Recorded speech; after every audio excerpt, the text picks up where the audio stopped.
नमस्कार दोस्तों, स्वागत है आप सभी का आपके अपने प्यारे से यूट्यूब चैनल स्टडी वर्ल्ड में। अगर आप चैनल पर आए तो चैनल को सब्सक्राइब जरूर करें और वीडियो पसंद आए तो लाइक करना ना भूलें। हम आपको बता दें कि जिनको भी बिहार मैट्रिक परीक्षा 2027 में एग्जाम देना है उनके लिए वीडियो बहुत ही खास होने वाला है, क्योंकि आज हम लोग काव्य खंड का चैप्टर 11 जिसका नाम है लौट कर आऊंगा फिर, जिसका आज हम लोग टॉप 30 ऑब्जेक्टिव क्वेश्चन को देखेंगे। तो चलिए बिना देरी के हुए शुरू करते हैं अपना पहला क्वेश्चन के साथ।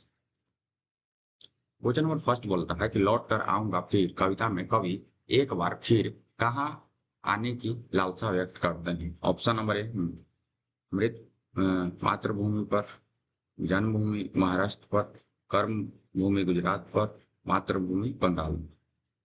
तो कवि जीवनानंद दास बंगाल के रहने वाले थे और अपनी इस कविता में वे मृत्यु के बाद भी बार बार अपनी मातृभूमि बंगाल की धरती पर ही जन्म लेने की इच्छा जताते हैं। तो आपका ऑप्शन नंबर जो हो जाएगा आपका डी करेक्ट हो जाएगा, option number D. Question number second बोल रहा है कि जीवनानंद दास किस भाषा के रचनाकार हैं। Option number A Gujarati, B Hindi, C Bangla, D Sanskrit. तो जीवनानंद दास बांग्ला साहित्य के बेहद प्रसिद्ध और आधुनिक कवियों में से एक माने जाते थे। तो आपका ऑप्शन नंबर क्या सी करेक्ट हो जाएगा, option number C. Question number third बोल रहा है कि जीवनानंद दास थे ऑप्शन नंबर ए स्वच्छतावादी, यथार्थवादी, समाजवादी, इनमें से कोई नहीं। तो वे मुख्य रूप से एक यथार्थवादी और प्रकृति प्रेमी रचनाकार थे जिन्होंने अपनी कविताओं में बंगाल और ग्रामीण जीवन की प्रकृति सजीव चित्रण किया है। तो आपका ऑप्शन नंबर क्या बी करेक्ट हो जाएगा, यथार्थवादी, option number B. Question number four बोल रहा है कि झरा पालक किनकी रचना है। ऑप्शन नंबर ए अनामिका की, बी जीवनानंद दास का, सी वीरेन डंगवाल का, डी कुंवर नारायण का। तो झरा पालक कवि जीवनानंद दास की एक पहला और बहुत प्रसिद्ध बंगला काव्य संकलन। तो आपका ऑप्शन नंबर क्या हो जाएगा, आपका ऑप्शन नंबर बी करेक्ट हो जाएगा। क्वेश्चन नंबर फाइव हो रहा है कि जीवनानंद दास की रचना है। ऑप्शन नंबर ए हो रहा है झाड़ पालक, बी बीजा छाप, सी छोड़ा हुआ रास्ता, डी नदी। तो ये तो बहुत ईजी है कि आपका भी यही चैप्टर चल रहा है, इसमें का क्वेश्चन आता है। तो आप क्या हो जाएगा ऑप्शन नंबर ए झाड़ा पालक। क्वेश्चन नंबर सिक्स बोल रहा है कि जीवनानंद दास के निधन निर्धनों उपरांत लगभग कितनी कहानियां निधनों पर उपरांत लगभग कितनी कहानियां प्रकाशित हुई। ऑप्शन नंबर 100, बी 50, सी 75, डी 50। तो कवि के आकस्मिक निधन के बाद उनके बक्से से कई पांडुलिपियां मिली, जिनमें से लगभग 100 से अधिक कहानियों और कई उपन्यास बाद में प्रकाशित किए गए। ऑप्शन नंबर ए 100, डी 50। तो क्या हो जाएगा, तो जीवनानंद दास के निधनों उपरांत लगभग कितनी कहानी प्रकाशित हुआ था, 100। कितना हुआ था, 100। ऑप्शन नंबर आपका ए करेक्ट हो जाएगा।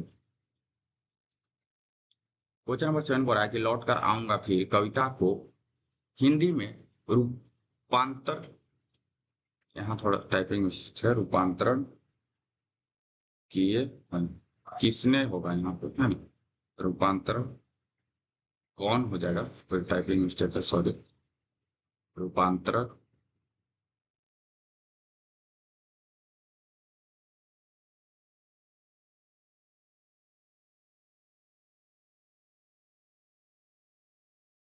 कौन कौन किए हैं।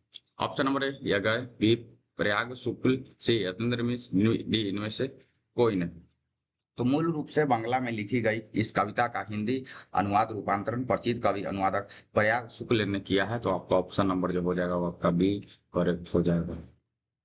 क्वेश्चन नंबर 8 बोल रहा है कि लौट कर आऊंगा फिर कविता में किस फसल की खेत की चर्चा है। ऑप्शन नंबर ए गेहूं के, बी जौ के, सी धान का, डी गुलाब का।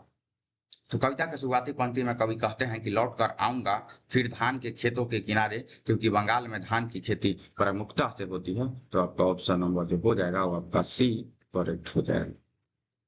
क्वेश्चन नंबर 9 बोल रहा है कि कवि किसके पालने की बात करते हैं। ऑप्शन नंबर सोने की, बी चंदन के, सी कुहरे की, और डी रेशम की।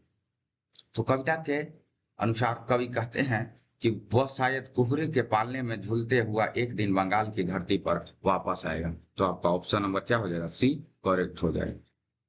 क्वेश्चन नंबर 10 बोल रहा है कि शाम की हवा के साथ किस पक्षी के उड़ने की कल्पना की गई है। ऑप्शन नंबर तोता का, बी बगुला का, सी चिड़िया का, डी उल्लू का। तो कविता में उल्लेख है कि जब शाम की हवा चलेगी तो उसी हवा के साथ कपास के पेड़ पर उल्लू की बोली सुनाई देगी, उसके उड़ने की कल्पना की गई है उल्लू का। तो आपका ऑप्शन नंबर क्या हो जाएगा? डी करेक्ट हो जाएगा, option number D. Question number 11 बोल रहा है कि उल्लू की बोली किस पेड़ पर सुनने की बात कवि ने कहा होता है। तो अभी हम आपको बताएंगे कपास के, तो आपका ऑप्शन नंबर बी करेक्ट हो जाएगा। क्वेश्चन नंबर 12 बोल रहा है कि घसीली जमीन पर बच्चा क्या फेंकेगा, है ना। तो कविता में वर्णित है कि नदी के उबले हुए पानी जैसी हरी घास वाली घसीली जमीन पर कई छोटे बच्चा उबले हुए चावल के दाने बिखरे रहेगा, है ना। तो आपका ऑप्शन नंबर क्या हो जाएगा? चावल, ऑप्शन नंबर आपका बी करेक्ट हो जाएगा। क्वेश्चन नंबर 13 बोल रहा है कि लौट कर आऊंगा फिर कविता में चर्चित रूपाशय क्या है। ऑप्शन नंबर ए शहर, बी गांव, सी नहर, डी नदी। तो रूपसा बंगाल का एक प्रसिद्ध और सुंदर नदी का नाम है, जिसके गंदले पानी में कवि नाव चलाते हुए बच्चे या हंस के रूप में आने की बात करते हैं। तो आपका ऑप्शन नंबर क्या हो जाएगा? आपका डी करेक्ट हो जाएगा, नदी। क्वेश्चन नंबर 14 बोल रहा है कि रंगीन बादलों के बीच कौन लौटते होंगे। ऑप्शन नंबर ए बगुले, बी चिड़िया, सी सारस, डी उल्लू। तो कविता के अंतिम अंश में कवि कहते हैं कि शाम के समय रंगीन बादलों के बीच तैरते हुए सारस अपने घोंसले की ओर लौट रहे होंगे, उन्हीं के बीच मैं भी मिलूंगा। सारस। तो आपका ऑप्शन नंबर क्या हो जाएगा? कौन सा चिड़िया? सारस, ऑप्शन नंबर आपका सी करेक्ट हो जाएगा। क्वेश्चन नंबर 15 बोल रहा है कि कवि क्या बनकर तैरते रहने की कामना करते हैं। ऑप्शन नंबर ए बतख, बी हंस, सी मछली, डी सांप। कवि का कामना करते हैं कि वे अगले जन्म में किसी किशोरी का हंस बनकर दिन भर उपसा नदी में पानी में तैरते रहें। तो आपका ऑप्शन नंबर क्या हो जाएगा? बी करेक्ट हो जाएगा, ऑप्शन नंबर बी हंस। क्वेश्चन नंबर 16 बोल रहा है कि जीवनानंद दास की भाषा के किस भाषा के कवि हैं। Option number Hindi, b Odia, c Bangla, d Marathi. तो जीवनानंद दास जी जो थे वो बांग्ला भाषा के कवि थे। तो आपका ऑप्शन नंबर क्या हो जाएगा? आपका सी करेक्ट हो जाएगा। क्वेश्चन नंबर 17 बोल रहा है कि इनमें से कौन सी कृति जीवनानंद दास की नहीं है। ऑप्शन नंबर ए झारापालक, बी हुजूर पांडुलिपि, सी वनलता सेन, डी भूमिचा। तो झारपालक, हुजूर पांडुलिपि और वनलता सेन जीवनदास की प्रसिद्ध कृतियां है, जबकि भूमिजा उनकी रचना नहीं है। तो आपका ऑप्शन नंबर डी क्या हो जाएगा? इनकी रचना नहीं है ना, आपका डी करेक्ट हो जाएगा। क्वेश्चन नंबर 18 बोल रहा है कि पाठ्य पुस्तक में संकलित जीवनानंद दास की कविता की हिंदी अनुवाद किसने किया है ना। ये क्वेश्चन रिपीट हो गया थोड़ा। इस कौन किए थे? प्रयाग शुक्ल किए थे, है ना। ये आपको हम पहले ही बताएं कि प्रयाग शुक्ल ने हिंदी में अनुवाद किए थे। क्वेश्चन नंबर 19 बोल रहा है कि अस्थिति तरार टिमरी किसकी कृति है। ऑप्शन नंबर ए सजीव सेठ, बी जीवनानंद दास, सी मुनि का मोहनी, डी कुसुम अंसन। तो सत्ती तरार टिमरी यानी कि सात तारों का अंधेरा जीवनानंद दास की एक बहुत चर्चित बांग्ला काव्य संग्रह है। तो आपका ऑप्शन नंबर क्या हो जाएगा?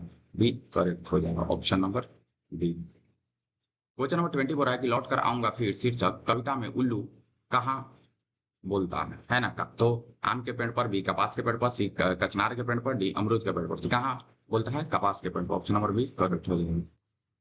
क्वेश्चन नंबर 21 बोल रहा है कि जीवनानंद दास का जन्म कब हुआ था। ऑप्शन नंबर ए 1897 ईस्वी में, बी 1898 ईस्वी में, डी 1899 ईस्वी में, डी 1900 ईस्वी में। तो जीवनानंद दास जी का जन्म 17 फरवरी 1899 ईस्वी को बरिशिल यानी कि अब बांग्लादेश में हुआ था। तो आपका ऑप्शन नंबर क्या हो जाएगा? सी करेक्ट हो जाएगा। क्वेश्चन नंबर 22 बोल रहा है कि लौट कर आऊंगा फिर कविता। ऑप्शन नंबर ए राष्ट्रीय चेतना की, बी राष्ट्रीय धरोहर की, सी राष्ट्रीय आवाम की, डी राष्ट्रीय सत्ता की। तो यह कविता अपनी मिट्टी, देश की मातृभूमि बंगाल के प्रति अगाध प्रेम को दर्शाती है, इसलिए राष्ट्रीय चेतना और देश प्रेम कविता कहा जाता है। तो अब क्या हो जाएगा? ऑप्शन नंबर आपका ये करेक्ट हो जाएगा। क्वेश्चन नंबर 23 बोल रहा है कि जीवनानंद दास है। ऑप्शन नंबर एक कथाकार, बी नाट्यकार, सी उपन्यासकार, डी साहित्यकार। तो जीवनानंद दास जो है वो क्या है? एक साहित्यकार है। वे एक बहुमुखी साहित्यकार थे। उन्होंने कविताओं के साथ साथ मात्रा की कहानी, उपन्यास भी लिखे। तो क्या हो जाएगा आपका ऑप्शन नंबर सी करेक्ट हो जाएगा, उपन्यास। सॉरी सॉरी एक साहित्यकार, ऑप्शन नंबर डी करेक्ट हो जाएगा। क्वेश्चन नंबर 24 बोला कि कवि मृत्यु प्रांत कहाँ आने की लालसा रुकता है ना, आने के लालसा करते हैं। ऑप्शन नंबर ए, अब जगह मातृभूमि बंगाल में, बी मातृभूमि नदियों के किनारे, ए अरबी, दोनों और इनमें से कौन नहीं? तो कवि मृत्यु के बाद अपनी मातृभूमि बंगाल की धरती पर वापस लौटने की बात करते हैं, तो आपका ऑप्शन नंबर क्या हो जाएगा? ए करेक्ट हो जाएगा, ऑप्शन नंबर ए। क्वेश्चन नंबर 25 हो रहा है कि किसने जीवनानंद दास की बहु प्रशंसित और प्रसिद्ध कविता का हिंदी में अनुवाद किया? Option number a Anamika, b Prayag स्कूल, सी सुमिरन पंत, डी रामधारी सिंह दिनकर। तो जो इनका बहुसुमित का मतलब हुआ कि हिंदी में कौन अनुवाद किया था, तो ये आपका प्रयाग सूर्य जी ने किया था, तो आपका ऑप्शन नंबर बी करेक्ट हो जाएगा। क्वेश्चन नंबर 26 बोला कि जीवनानंद दास को जानना चाहता है। ऑप्शन नंबर ए बंगाल के अनुवादित कवि के रूप में, हिंदी के साहित्यकार के रूप में, मराठी के हास्य कवि के रूप में, डी इनमें से सभी। तो जीवनानंद दास जी को मुख्य रूप से रविंद्रनाथ टैगोर के बाद बांग्ला भाषा के सबसे महान आधुनिक कवि के रूप में माना जाता है, तो आपका ऑप्शन नंबर क्या हो जाएगा? बंगाल के आधुनिक कवि के रूप में, ऑप्शन नंबर ए। क्वेश्चन नंबर 27 बोला कि कवि किसके आमंत्रण पर आने की बात कहता है? ऑप्शन नंबर ए खेत और खलिहानों के, बी मजदूर और किसानों के, सी नदियों और मैदानों की, डी पिता और पुत्र का।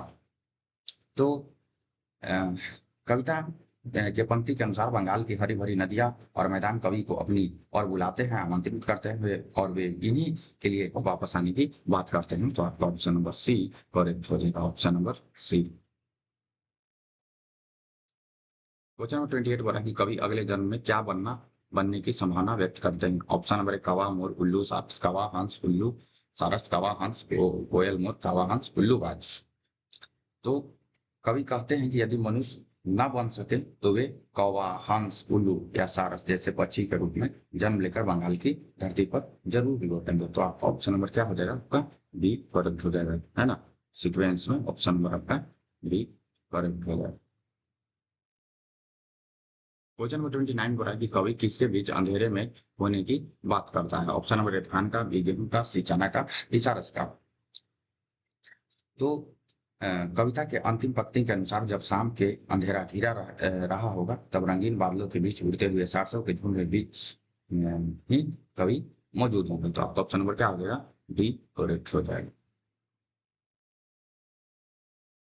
क्वेश्चन नंबर 30 बोला है कि रूपसा क्या है? ऑप्शन नंबर ए बंगाल की नदी, बंगाल की एक सुंदर स्त्री, बंगाल की एक मोदर, और बंगाल की एक चौराहा। तो रूपसा जो है एक बंगाल का एक प्रसिद्ध नदी है, तो आपका ऑप्शन नंबर क्या हो जाएगा? ए करेक्ट हो जाएगा। तो चलिए, धन्यवाद। वीडियो अच्छा लगा तो वीडियो को लाइक जरूर कीजिए और चैनल को सब्सक्राइब कीजिए, और जो अभी इसके पिछले वीडियो नहीं देखे हैं, गणित खंड का टोटल 12 चैप्टर और आपका काव्य खंड का इसके पिछले 10 चैप्टर नहीं देखे हैं, चैनल पे जाएं, प्ले लिस्ट बना हुआ है, प्ले लिस्ट सेक्शन में जाके उसमें सारा वीडियो को देख लें, आपको एग्जाम से बहुत इंपॉर्टेंट हुआ। तो चलिए फिर मिलते हैं नेक्स्ट वीडियो में, तब तक के लिए धन्यवाद।